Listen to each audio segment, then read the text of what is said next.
Welcome back, Nick Lenz's Comic Corner. Classics / non-classics. This is episode number 336 and Doubleshot number 265. Okay? First up, Star Wars, Obi-Wan, Anakin. This trade collects the 5-issue limited series written by Charles Shaw and artwork by Marco Chiquito. I think that's how you pronounce it. Now, some people probably think that at the time when this was announced, the series was kind of a bit unnecessary. A bit. Not as much as, let's say, Chewbacca. But yeah. Now, unlike some of the more recent miniseries that Star Wars has done, where generally it takes place between episodes 4 and 5, this one takes place between episodes 1 and 2. This one takes place halfway between the 10-year jump between Phantom Menace and Attack of the Clones. And one of the things I should point out in here is that one of the variant covers for this mini-series, I kid you not, when I saw this, I'm like, really, artist, really? You want to do a variant cover of quite possibly one of the most despised versions of characters.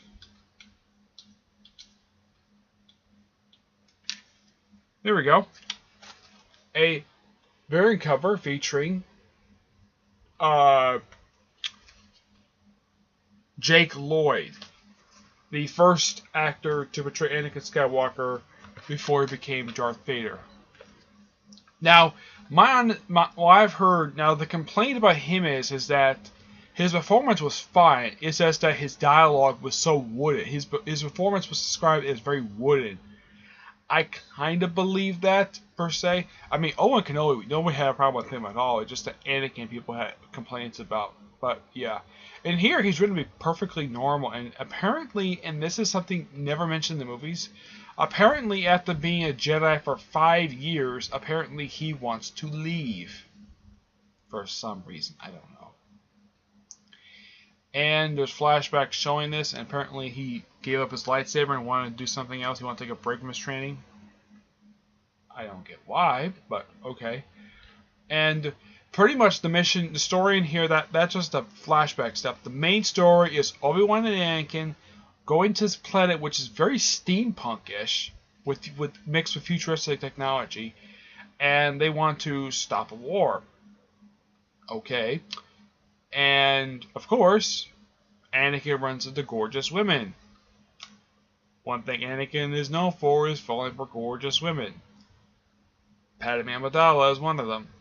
But this is, of course, 5 years before he actually met up with her again. Now, at this point, because he's been a Jedi for 5 years, that means he's at least 14 in here. But he keeps himself under control in here. And the woman kind of betrays him a bit. And here's something really weird, though.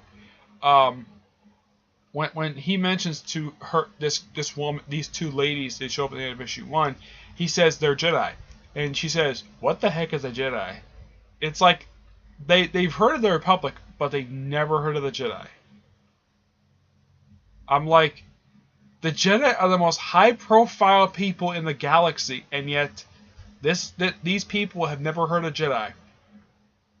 And the way that the series kind of ends is how Obi-Wan Kenobi put a call out to the Republican military, to the Republic's military, and basically had this war stopped. Okay? The chemistry between these two is fantastic. Charles does a fantastic job. And I can see why Marvel decided to keep him on to do another Star Wars series, aka Paul Dameron, which I'm hoping to do a chance to the first trade really soon. This is fantastic.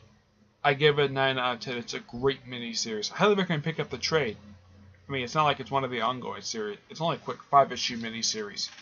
The most recent one they did was Han Solo. And upcoming, they're going to do one for Darth Maul. And it's something that takes place before episode 1. Okay?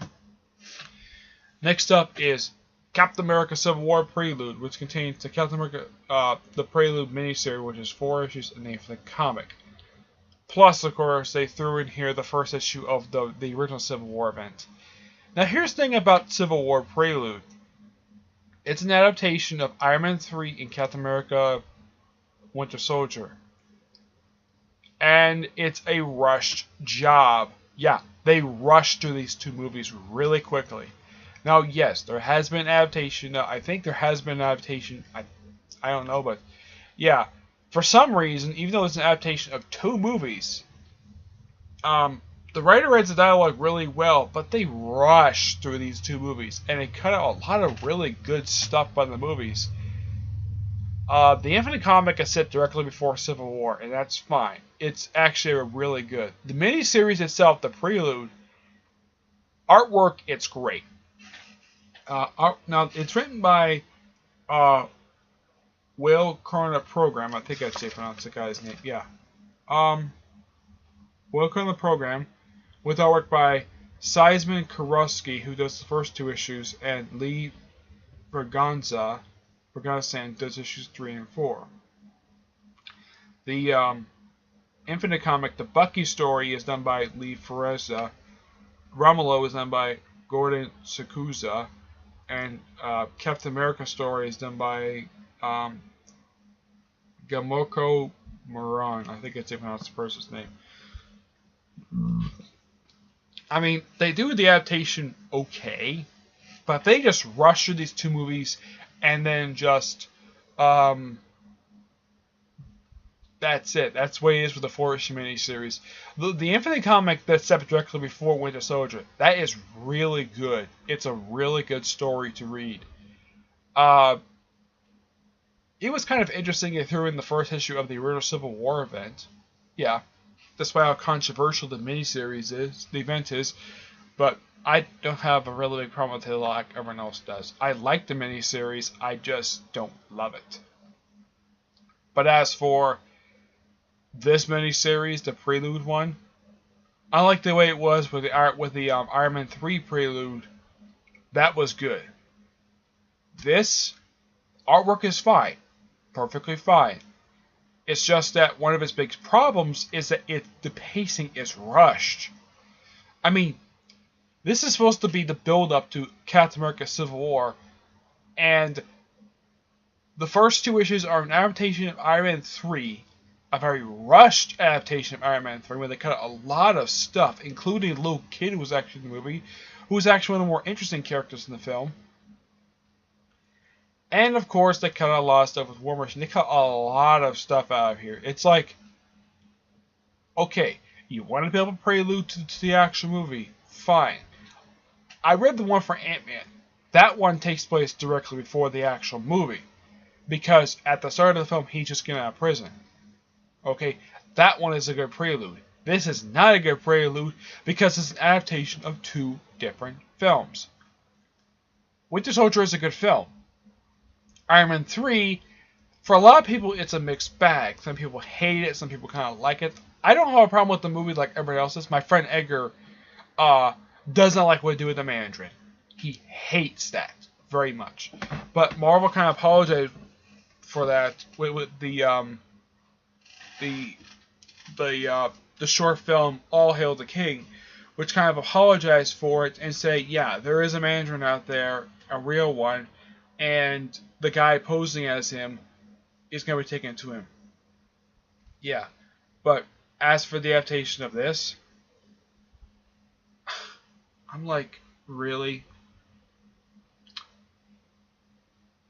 It's like, you read this book, and in case you didn't see the movies, and like, you're reading, like, for the Winter Soldier adaptation, you're seeing, like, Captain America wearing his World War II costume, and it's like, they don't even have the Stan Lee cameo in here. Neither one of these two. So, basically, the pacing is terrible. It's really rushed. And, that's basically the biggest problem with it, is basically that the adaptations of these two films are rushed. And Winter Soldier, I wouldn't mind it if they would have made it to an actual miniseries adapting these two films, but they could have done something else instead of adapting two existing movies and doing a quick little Infinite comic which has 3 stories: one for Brock Rumlow, aka Crossbones, one for Captain America, one for Bucky. But as the miniseries itself, it's not very good. That's just the problem with it. It's not very good because, like I said, It's rushed. You want proof of this? Okay. Let's see here.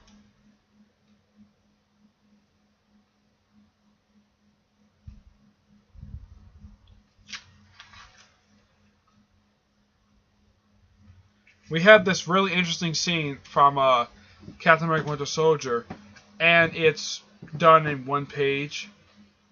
And the scene itself is fine, but if you want to think of really like that something really comes out of nowhere, it's in the final issue where they rush through the montage that they do in the movie. And one of the biggest missteps they do in here is when it comes to Captain America's costume. You have him, it says he's got a uniform, and then they took out the great Stanley cameo. That look, he's wearing his World War II costume for no explained reason. I honestly don't get of why. Like and something else though. In the film, they kind of basically roll the camera out basically of her let's see, where is that picture? The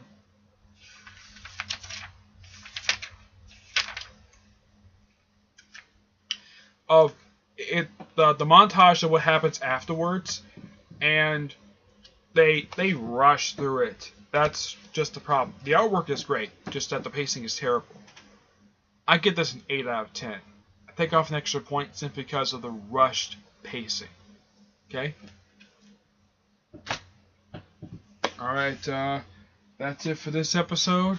Stay tuned for the next episode, which is episode number 337 and Doubleshot number 266. Okay? But until then, I will see you there. Bye.